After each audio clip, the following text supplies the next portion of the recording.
आदाब। Income, savings, investment और digital economy पर बेस्ट खास प्रोग्राम लेकर हाजिर हूं मैं सूर्यकांत शर्मा। आज के हम अपने इस प्रोग्राम में बात करेंगे इंसॉल्वेंसी एंड बैंकरप्सी कोड 2020 की। जी हां, हाल ही में राज्यसभा ने insolvency and bankruptcy code amendment 2020 को पास कर दिया है। ये बिल 6 मार्च को लोकसभा में पहले ही पास कर दिया गया है। इसी पर बात करने के लिए हमारे साथ स्टूडियो में मौजूद हैं दो खास मेहमान।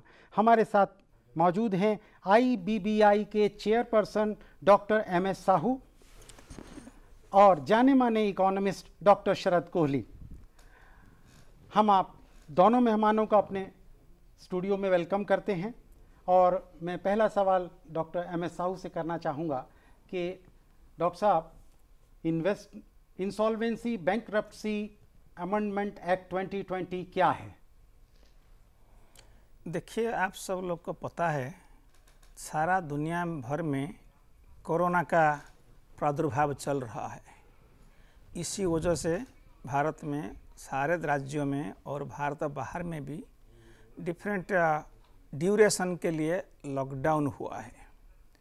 बहुत इंडस्ट्री ऐसे है कि जो इस टाइम पे बिजनेस नहीं कर पाते हैं, जैसे कि रेस्तोरां है, एयरलाइन है, टूरिज्म है, ये सब लोग आज व्यवसाय कारोबार ठीक से नहीं कर पाते हैं। और हर जगह का सप्लाई चेन का प्रॉब्लम है, डिमांड का प्रॉब्लम है, इसीलिए हर कंपनी के लिए बिजनेस कंटिन्यू करना बहुत मुश्किल हो गया है जी। इसी हालत में कंपनी को इंसॉल्वेंसी प्रोसीडिंग को ला जाएगा। तो इंसॉल्वेंसी प्रोसीडिंग में होता है क्या कि एक प्रोसीडिंग शुरू होने का बाद एक रिजोल्यूशन एप्लीकेंट आता है जो ये जिसका हालत ख़राब है, ये कंपनी का सुधार कर सकता है। लेकिन इसी टाइम में जब सारे कंपनी का हालत ख़राब है, कोई ऐसे नहीं है कि जो आके दूसरा का मदद कर सकता है। सोच लीजिए, एक एयरलाइन अच्छा बिजनेस नहीं कर रहा है और दूसरा कोई एयरलाइन का हालत इतना अच्छा नहीं है जो आके ये एयरलाइन को भी लिफ्ट कर सकता है। सो इसी प्रॉब्लम से भारत में एवं भारत बाहर में सारे कंट्रीज़ में इंसॉल्वेंसी लॉ में कुछ ना कुछ सुधार ला गया है। कंट्री स्पेसिफिक सिचुएशन के मुताबिक अलग अलग रिमेडी किया गया है। हमारा एक ऑर्डिनेंस का माध्यम में ये किया गया है कि जो कोविड पीरियड में, इसका मतलब जो शुरू हुआ 25 मार्च 20 में 2020 में, जिस दिन से लॉकडाउन फर्स्ट लॉकडाउन शुरू हुआ है, इसी डेट से शुरू करके जब तक ये कोविड प्रॉब्लम रहेगा, ज़्यादा से ज़्यादा 1 साल अभी मान के चल रहे हैं। शुरू करेंगे 6 महीना तक, ज़्यादा से ज़्यादा 1 साल, फिर देखा जाएगा। इसी टाइम में जो कंपनी का default for the first time होगा, ये डिफ़ॉल्टों को इंसॉल्वेंसी प्रोसीडिंग के लिए माना नहीं जाएगा। इसका मतलब रिजोल्यूशन और इंसॉल्वेंसी प्रोसीडिंग इस कंपनी के अगेंस्ट में शुरू नहीं हो पाएगा। शुरू होगा तो प्रॉब्लम ये है कि कोई रिजोल्यूशन एप्लीकेंट नहीं मिला तो इनएविटेबल कॉन्सिक्वेंस है कि कंपनी को लिक्विडेट करना पड़ेगा। जो इंसॉल्वेंसी लॉ का मुख्य उद्देश्य है कि कंपनी को बचाना है। हम नहीं चाहते कि इसी टाइम पे for force majeure conditions completely beyond market and competition and innovation, जो नॉर्मली नहीं होता है। कंपनी बनाया गया है नॉर्मल मार्केट में कंपटीशन इनोवेशन के साथ काम कर सकता है, लेकिन इससे जो कोरोना का सिचुएशन आएगा, इस हालत में काम करना सबके लिए डिफ़िकल्ट है। इसलिए डिसाइड किया गया है कि कंपनी को ज़बरदस्त लिक्विडेशन भेजने से ये अच्छा है कि कंपनी को इंसॉल्वेंसी प्रोसीडिंग को ना आने दो। ये है मुख्य उद्देश्य, ये लास्ट जो ऑर्डिनेंस बना है जी। मैं डॉक्टर शरद कोहली से फिर एक दरख्वास्त करता हूँ कि आपका एक प्रैक्टिकल एक्सपीरियंस रहता है लाइफ में, और आप एज एन इकोनॉमिस्ट कैसे इसको देखते हैं, इस चेंज को, ये जो IBC कोड अमेंडमेंट 2020 है? देखिए, होता क्या था शर्मा जी के कंपनीज़ यहाँ पर बनती थी, बहुत सारे छोटे छोटे लॉस थे, कुछ कंपनी कामयाब होती थी, कुछ नहीं होती थी।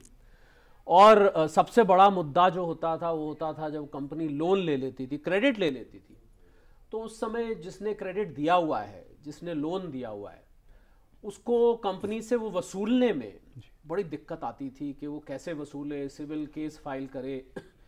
उसके सामने कोई एक एयर टाइट मैकेनिज्म नहीं था कि वो रिकवर कर सके। तो मैं समझता हूँ इंसॉल्वेंसी बैंकरप्सी कोड आने से दोनों ही तरफ से दो तरफा इसका फायदा हुआ है।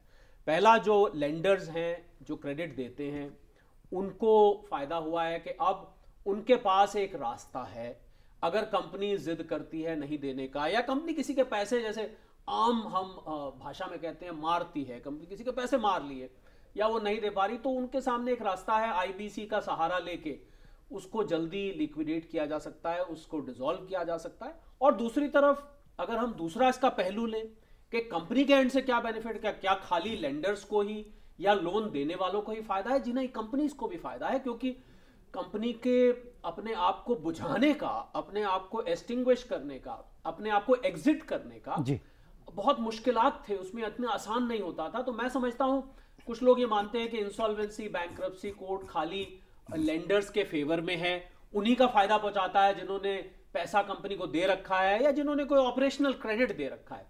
पर मेरा ये मानना है, और साहू साहब भी मेरी इस बात से एग्री करेंगे, कि दोनों तरफ से ये फायदा है। तो इस कानून के आने से, बल्कि इसको कोड कहा जाता है, कानून भी मैं नहीं कहूंगा, उस पर हम आगे चर्चा करेंगे, पर इसके आने से मैं समझता हूं एक पूरा नजरिया कॉर्पोरेट वर्ल्ड का, कॉर्पोरेट लेंडिंग का, उधार देने का, अगर मैं बहुत सरल भाषा में हमारे डीडी उर्दू के दर्शकों के लिए कहूं, तो मान लीजिए कंपनी ने किसी से उधार लिया हुआ है, अब वो उधार लेने का जो सारा नजरिया है, पूरा पहलू ही बदल गया है, और अब देने वाला बहुत अपने आप को महसूस करता है कि मेरी जो है दी हुई राशि अब सेफ है। अब इतना आसान नहीं है किसी कंपनी के लिए मेरे पैसे को लेके भाग जाना। तो अगर सरल आसान भाषा में हम समझे तो इंसॉल्वेंसी बैंक्रप्सी कोड इस चीज को डिफाइन कर देता है। बहुत बढ़िया। मैं समझता हूं कि शायद इससे बेहतर आईबीसी की कोड की डेफिनेशन या उसको एक प्रैक्टिकल लैंग्वेज में समझाना इससे बेहतर नहीं हो सकता। मैं इसी को आगे बढ़ाता हुआ डॉक्टर साहू से बात करता हूं कि आपने अभी बतौर आईबीबीआई चेयरपर्सन एक online insolvency and bankruptcy quiz बनाया है, तो उसके पीछे क्या मंशा है? क्योंकि इंसॉल्वेंसी और बैंक्रप्सी कोड एक बेहद टेक्निकल सब्जेक्ट है, लेकिन आम आदमी को इसको समझना ही होगा अगर उसे अपने पैसे सेफ रखने हैं, अगर उसे अपने पैसे को टॉकिंग मनी बनाना है। देखिए, हमारे कंट्री में इंसॉल्वेंसी लॉ तो था, किस फॉर्म में था? एक प्रोविंशियल एक्ट था, प्रेसिडेंशियल एक्ट था 1905, 1920, लेकिन इसको कोई कभी यूज नहीं किया है। 2016 में फॉर द फर्स्ट टाइम एक modern based on economic rational and जो डॉक्टर कोहली साहब ने कहा है कि जो दो इम्पोर्टेंट ऑब्जेक्टिव है, लेंडर एंड डेटर, दोनों का इंटरेस्ट को साथ में रख के कोई समझदार निकालना है, ऐसे लॉ नहीं था।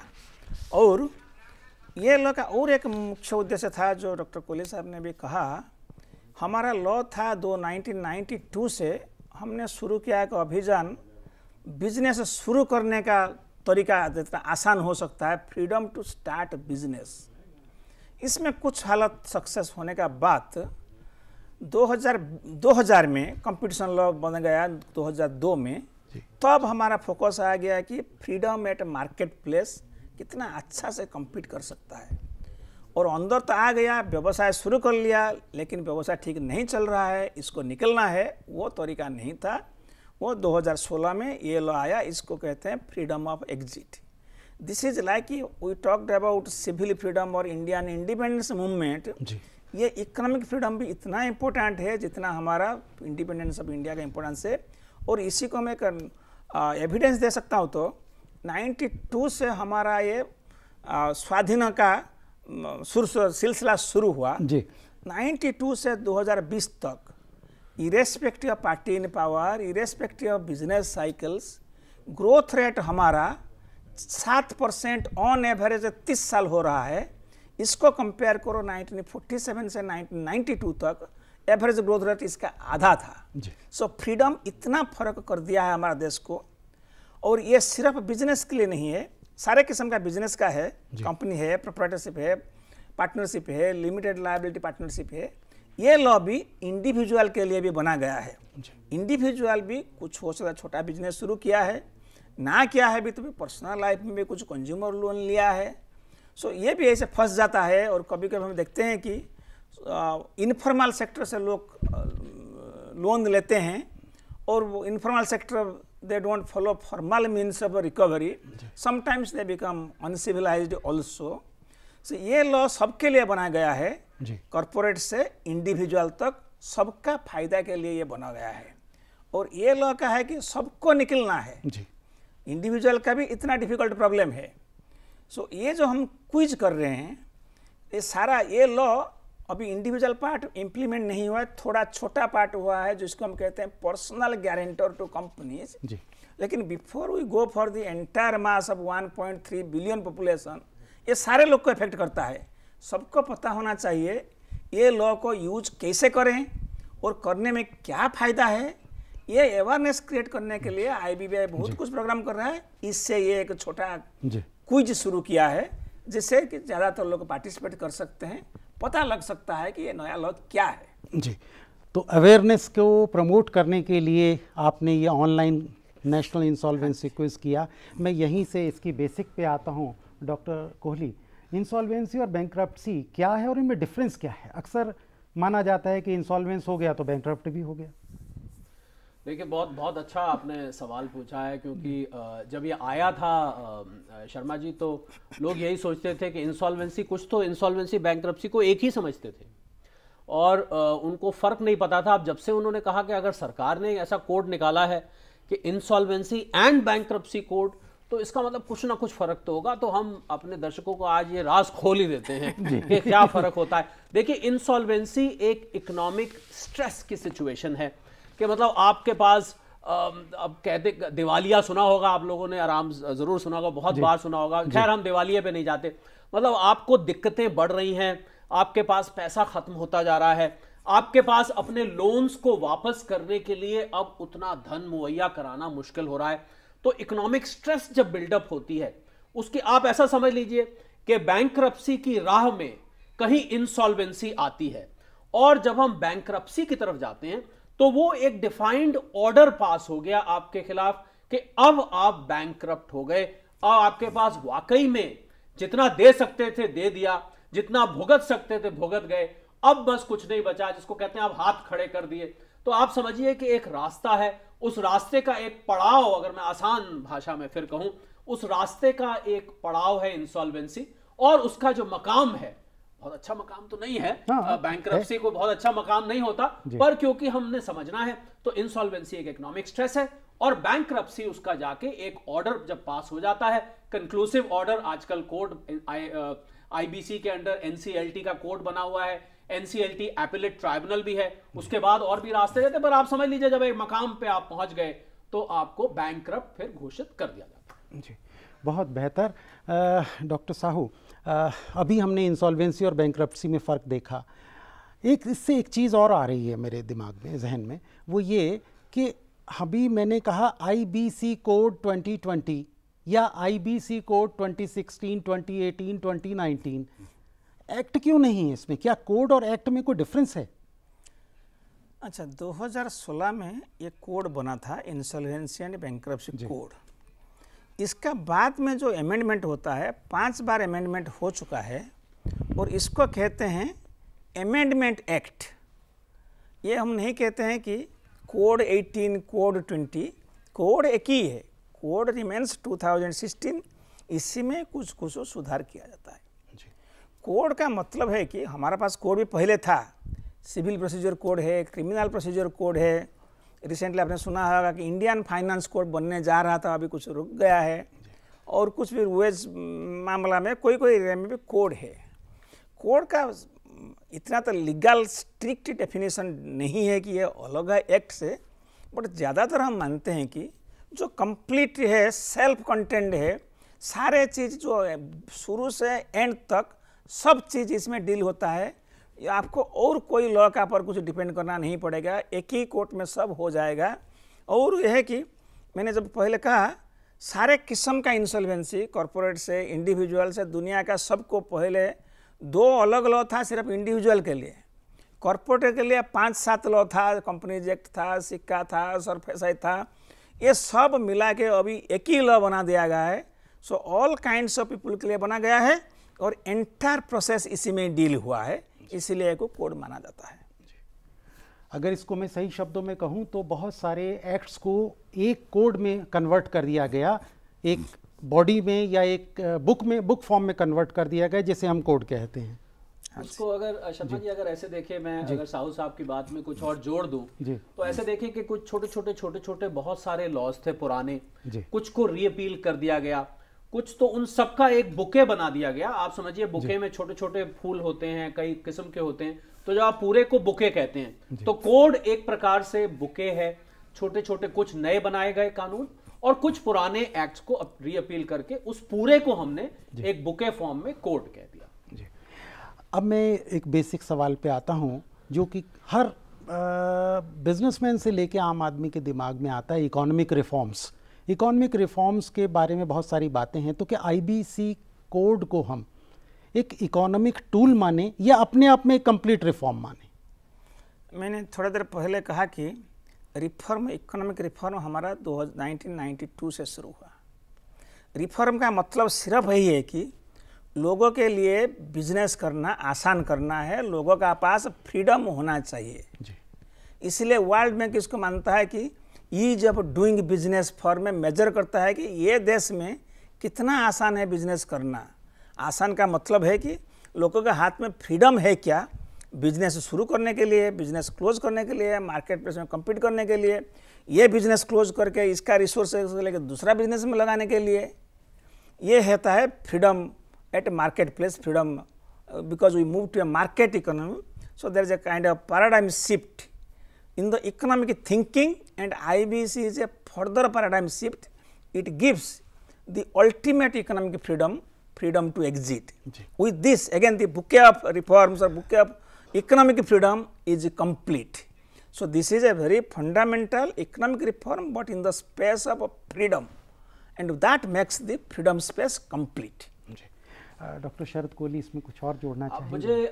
मुझे लगता है कि जीएसटी जो कि सबसे बड़ा रिफॉर्म था 2014 में जब हमारी ये नई सरकार आई, एनडीए की सरकार आई, उसके बाद जो अगर दूसरा सबसे बड़ा रिफॉर्म था आर्थिक जगत में तो ये आईबीसी था। और ये इसको हम रिफॉर्म ही कहेंगे, इसको टूल नहीं कहेंगे। इसलिए रिफॉर्म कहेंगे क्योंकि इसने बिजनेस को देखने का नजरिया बदल दिया। जो यहाँ पर इन्वेस्टर्स आते थे, जैसा कि अभी साहू साहब भी कह रहे थे कि जो बाहर से यहाँ काम कर, मैं ऐसे ऐसे मुल्कों को जानता हूं शर्मा जी जहां पर कंपनी को शुरू करने में मात्र 15 मिनट लगते हैं, और शुरू करने में नहीं, बंद करने में भी, अगर आपके सारे कंप्लायंस पूरे, बंद करने में शायद इससे भी कम वक्त लगता है। तो उन कंट्रीज को बिजनेस के लिए बड़ा फ्रेंडली माना जाता है कि ये कंट्रीज बड़ी अच्छी हैं, यहाँ तो घुसना भी आसान है, निकलना भी। ये नहीं कि भाई घुस के फंस गए अब यार कहाँ बाद में सोचे कहाँ कंपनी खोल ली, यार गलती करी यहाँ खोल के। तो मुझे लग रहा है ये बात सरकार के जहन में थी कि यहाँ आ तो जाते हैं लोग, पर जब यहाँ से निकलने के लिए उनको लगता है तो फंस गए, पेच फंस गया यहाँ पर।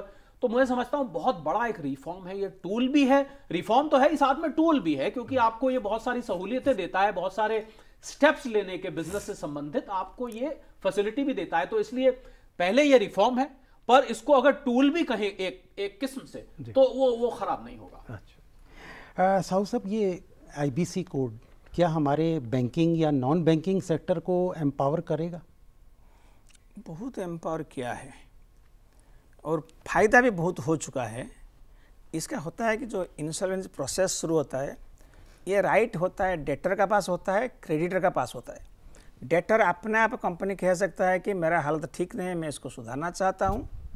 क्रेडिटर आके भी कह सकता है आपने मेरा पैसा वापस नहीं दिया है, आपका पास कुछ डिफिकल्टी है, इसको सुधारते हैं। एंड इसीलिए ये law gives a process to do that. So operational creditor, financial creditor, ये दो कैटेगरीज में क्रेडिटर को डिवाइड किया जाता है। बैंक, एनबीएफसी या फाइनेंशियल क्रेडिटर में आते हैं, उनको एक लिटिल स्पेशल स्टेटस दिया गया है लॉ में as compare to operational creditor, and there is a reason for that, and that has also been upheld by the Supreme Court why special treatment to these two kinds of creditors। So bank वालों ने, bank या NBFC जहाँ जहाँ पैसा लगाए हैं और उनको पैसा रिकवर नहीं हो पा रहा था, वो भी आके ये प्रोसेस यूज किए हैं। और आपने सुना होगा ये तो लॉ आया मई 16 को आया, इम्प्लीमेंट हुआ 1 दिसंबर 2016 में। जून 17 में आरबीआई ने एक 12 बड़ा कंपनी, बड़ा डिफॉल्टर को चुन के बैंक को डायरेक्शन दिया गया है कि आप इसमें इंसॉल्वेंसी प्रोसीडिंग शुरू करो। इसमें थे एसआर, भूषण, आमटेक, इलेक्ट्रो स्टील, वो सारे बड़े बड़े कंपनी थे जहाँ की बड़े बड़े रकम था कि नहीं मिल रहा था। ये 12 कंपनी से 2 लाख प्लस करोड़ मिलना था जी, डिफॉल्ट था, एनपीए था 2 लाख प्लस करोड़ ये 12 में जी। बट अब तक हमारा ये 12 सबसे बड़ा है जी। लेकिन अब तक 4000 कंपनी इसमें आ चुके हैं, प्रोसेस चल रहा है, कोई कंप्लीट भी हो गया है। इसमें एक से बड़े कंपनी थे, एसआर था, जिसका रिजोल्यूशन हुआ, जिसी में क्रेडिटर को 42,000 करोड़ मिला और कंपनी जिसका हाथ में था वो नहीं चला पा रहा था और एक मोर एफिशिएंट आदमी को चला गया। ये लॉ ऐसे भी है कि एक नया प्रोविजन इसमें है कि ये कंपनी रिजोल्यूशन प्रोसेस में इसी के हाथ में जाएगा जो क्रेडिबल है, कैपेबल है। ऐसे नहीं कि वो वहाँ उनके हाथ में जाने के बाद फिर 3 महीने बाद यही प्रोसेस शुरू होगा। सो और एक भूषण कंपनी है, वहाँ भी 40,000 करोड़ में भी कंपनी चेंज्ड हैंड्स। सो ऐसे ही बहुत फायदा हुआ है बैंकों को। पहले बैंकों का पास ऑप्शन था डेट रिकवरी ट्राइब्यूनल जाना जी, या लोक अदालत जाना, जहाँ रिकवरी बहुत कम होता था और सरफेसाई भी था, बीआईएफआर था, जहाँ 15 साल 20 साल ऐसे लगता था। मैं सुना हूँ भी कोई कंपनी है लिक्विडेशन कंप्लीट होने के लिए 100 साल भी लग गया है और रिकवरी बहुत कम हो रहा था जी। अब भी रिकवरी है ऐसे कि बैंक को मिला है अबाउट जितना पैसा उनको लोन दिया था, इंटरेस्ट का साथ मिला के जितना मिलना था इससे 46% मिला है। लेकिन जो कंपनी का पास जब प्रोसेस शुरू हुआ जितना एसेट था, इसने देखा गया इतना ही एसेट था जब शुरू हुआ, ये एसेट का दुगुना मिला है। इसका मतलब आई थिंक ये इससे जो 9 कंपनी कंप्लीट हो गया रिजोल्यूशन, उनका पास एसेट अबाउट 80-85,000 करोड़ था जी। लेकिन बैंक को रिजोल्यूशन होने का बाद कंपनी को बचाया, कंपनी बचाने का बाद बैंक को 1,75,000 करोड़ मिला है।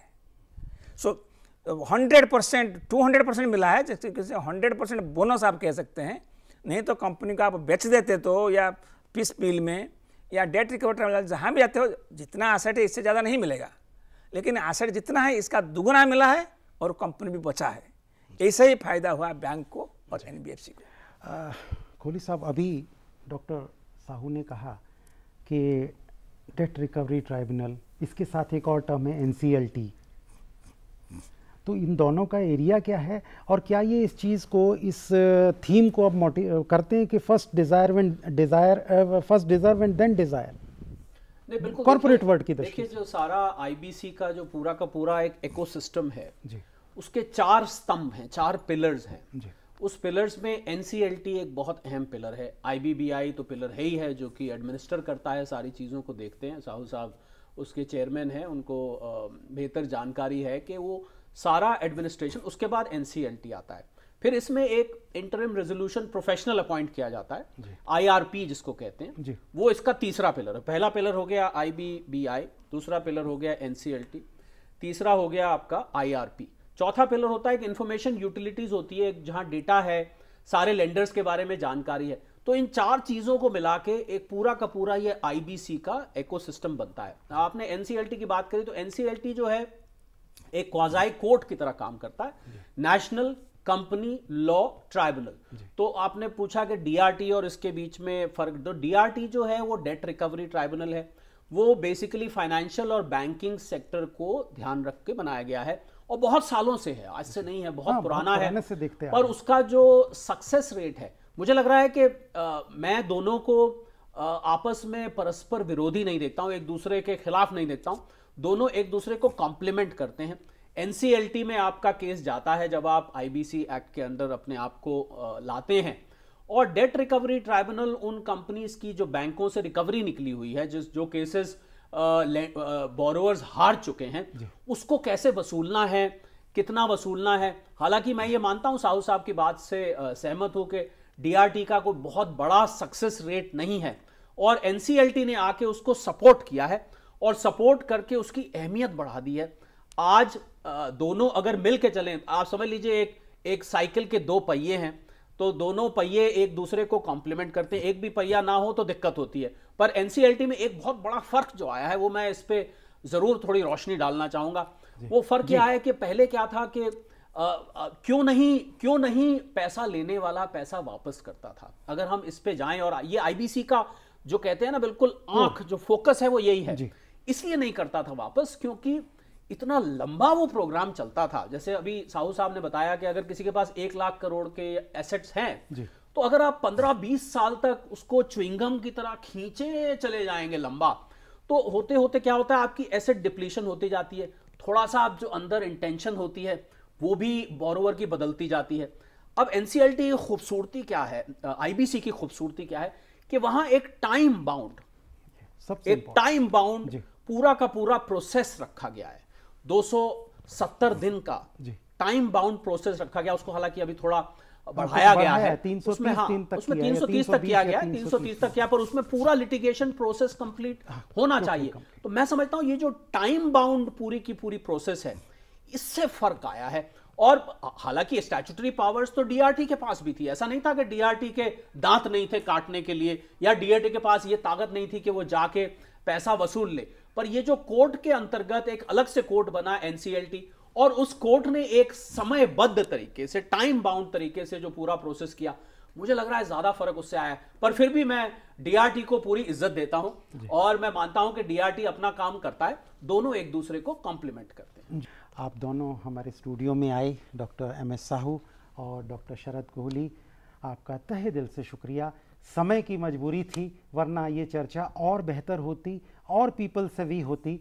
और हमारी कोशिश भी यही रहती है नाजरीन कि हम अपने नाजरीन को फाइनेंशियल और इकोनॉमिक्स को देखते हुए जो आपके लिए बेहतर है, जो आपके मुस्तकबिल के लिए बेहतर है, वो आपको बताएं।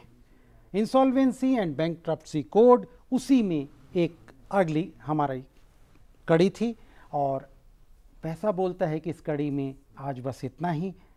अपनी राय और सजेशंस आप हमें भेज सकते हैं। इसके लिए हमारा ईमेल आईडी है ddurduspecials@gmail.com। इसी के साथ हमारी पूरी टीम को दीजिए इजाज़त। आदाब।